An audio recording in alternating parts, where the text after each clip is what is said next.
The transport sector, being one of the industries mainly affected by the rising fuel costs, continues to receive aid from the government as President Ferdinand R. Marcos Jr. leads the distribution of fuel subsidies, this time for bus operators. More details in this report.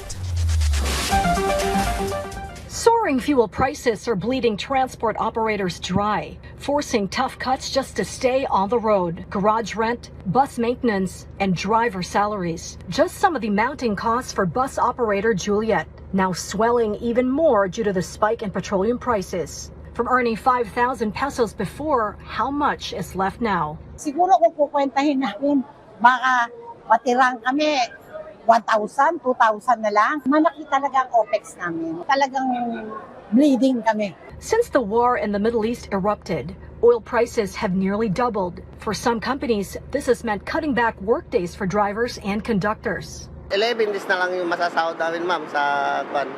Bakit sir nagbawas? Dahil nga rin sa, ma'am, sa diesel yata, ma'am. Binigyan kami ng 4 na araw para magpahinga. Para makabawas? Para makabawas ba bawat rota po namin lahat. To ease the burden on bus operators and ensure continuous travel for passengers this upcoming Holy Week, President Ferdinand R. Marcos Jr. led the distribution of fuel subsidies to bus operators. 10,000 pesos has been allocated for each bus unit owned by operators. 5,000 pesos will also be given to bus drivers. Making sure na yung sistema ay maging maayos.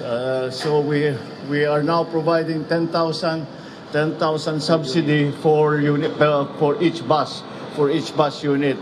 Tapos yung method of payment, lahat ng klaseng method of payment pwede. Kung merong sa palagay ninyo maging mas magandang sistema or to make it easier, make it faster, make it more convenient for you, for the riding public, sabihan nyo kami. According to the Department of Transportation, 2.5 billion pesos has been allocated for the fuel subsidy program. This will benefit 245,000 drivers and more than 1 million public utility vehicle units owned by operators. Malaking bagay na rin po sa amin yan. Kahit paano makakatulong sa amin. Kahit yung burden namin medyo lumiit na konti. Sobra pang tulong po yun, ma'am. Para sa aming driver. Ano po pabibili nyo doon? Bigas, ulam, mga stock po sa bahay. Pang-pan na rin, pang-gas sa mga service namin. The president also made this appeal.